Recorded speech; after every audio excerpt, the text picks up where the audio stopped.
আমরা চলে আসলাম আবার পার্ট 2-তে।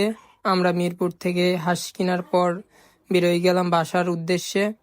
আর আমার সবচেয়ে মিরপুরের পরিবেশের ভিতর এই মাঠের ভিতর যে রাস্তা, এই রাস্তাটা অনেক পছন্দের একটি রাস্তা। দেখতে দেখতে দিন শেষে আবার রাত চলে আসলো। আমাদের আরিয়ান কাকু এক বাড়িতে বাঁশটি ভেঙে ফেললো। আর দিনের বেলায় পরিষ্কার করা ছিল আমাদের হাঁসের মাংস। এগেন আমরা রাত করে আরেকবার পরিষ্কার করে নিলাম ভালোভাবে। আর এখানে সবথেকে আমরা বেশি মিস করছি আমার নীরব ভাইয়াক, কারণ আমাদের নীরব ভাই এইগুলো কাজ করে, দেন আজকে সে নাই। দেখতে দেখতে আমাদের আগুন ধরানোর পালা চলে আসলো।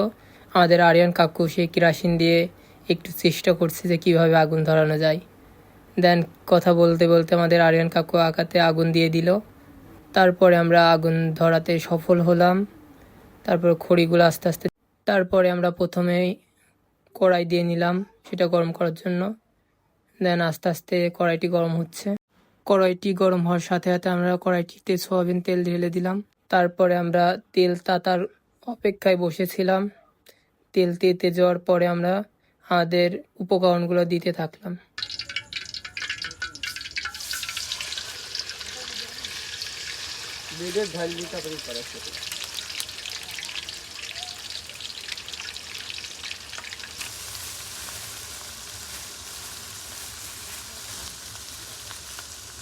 ঝাল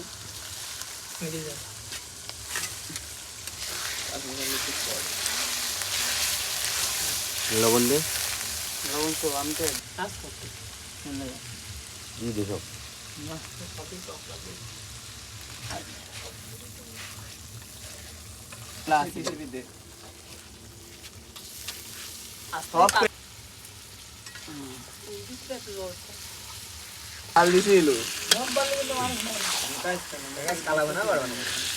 জলছে। হ্যাঁ,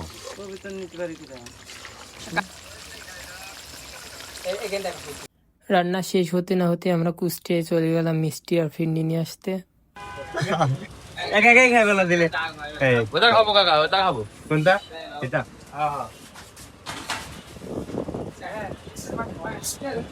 আমরাই একমাত্র এখানে স্পেশালটা রাখিছি, আর কেউ না।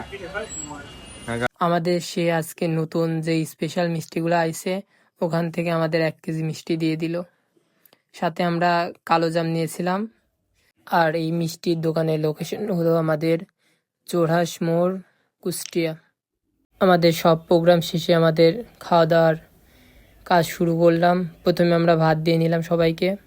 তারপরে আমাদের স্পেশাল হাঁসের কালাভুনা। কেউ পাবে কেউ পাবে না, তা হবে না তা হবে না, সবাইকে দেওয়া হবে। কাকা বললো তো দেখি, আমি বসি সবার আগে কেমন কাজ না শেষে চলে আসি, আমি বুঝিনি। প্রথমে 1 পিস গোস্ত, তারপর একটু লেবু,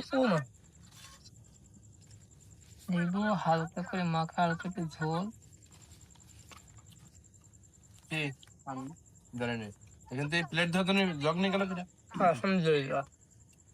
খাওয়ার সময় কেউ কারোর দিকে না তাকিয়ে নিজের প্লেটের খেয়াল রাখছে আমাদের পাবলিকরা। দেন আমাদের ভাত খাওয়ার শেষে আমাদের সেই মিষ্টি টাইম চলে আসলো। দেন সবাইকে সার্ভ করা হচ্ছে। আর আমাদের সার্ভ করছে আমাদের স্পেশাল আরিয়ান, 1.5 কোটি টাকার আরিয়ান।